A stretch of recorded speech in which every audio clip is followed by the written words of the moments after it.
often have a habit of saying take care every time I meet someone, and I really mean it when I say it. So today I'm going to discuss a subject that not just concerns a lot of women, but a subject where they really need to take care of themselves. Fibroids, a medical condition that affects about 30% women by the age of 35. In fact, another research suggests that about 80% women develop fibroids by the age of 80. And today, helping me understand the severity and the ways to manage fibroids is Dr. Sejal Surti from Aster Clinics and Hospitals. Doctor, very important topic today, and I think most women face this issue, and that's fibroid. What are fibroids all about? So basically, uterine fibroids are the most common benign tumor which is seen in women, affecting almost about 70% of women by the time they reach the age of 50. And they are arising from the uterine smooth muscle, which is in common language the womb of the lady. And the wall of the womb of the lady. What are the symptoms? How do we know that we have fibroids? Any lady who has this fibroid can present with a variety of clinical challenges. And the most common symptom is that of abnormal uterine bleeding in the form of heavy cycles, bleeding which lasts for a longer time, which is with passage of clots as well. The other symptom that the lady can have is because of the bulk of the fibroid itself, because it occupies a large portion of the uterus, compressing the other organs which are besides it, like the intestines and the bladder as well, giving rise to symptoms of constipation and frequency of urination as well.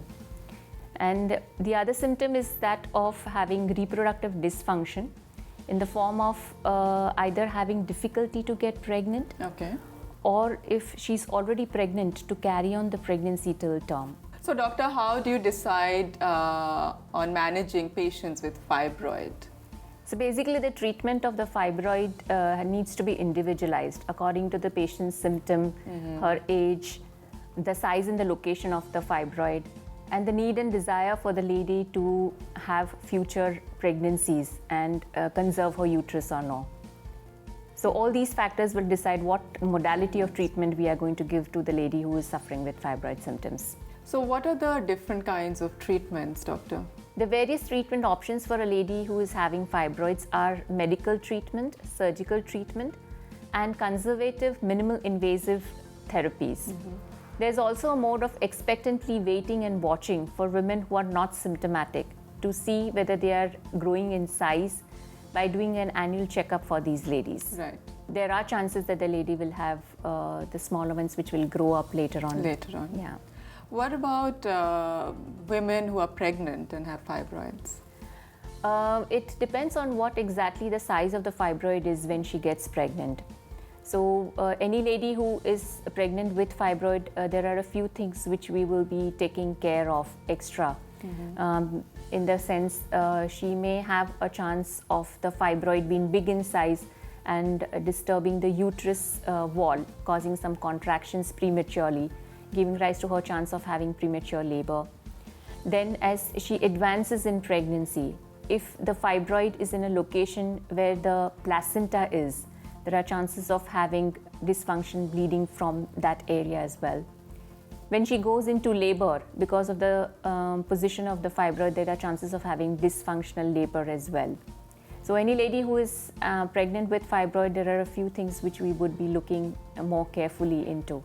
And then decide what she needs to do. Any lifestyle changes that we can make to avoid having these fibroids? Basically, fibroid is within the uterine smooth muscle, and the growth is said to be influenced by the female hormones, the estrogen and progesterone.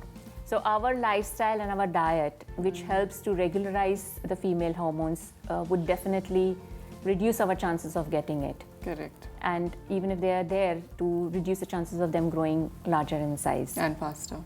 So basically, disciplined lifestyle and focus on nutrition and fitness definitely can help us avoid fibroids. Definitely. Right? Doctor, that was really informative. I'm sure all the women watching this found it very helpful. because it's a very common issue, as you said. And thank you for coming on the show. Thank you so much for inviting me, Uma.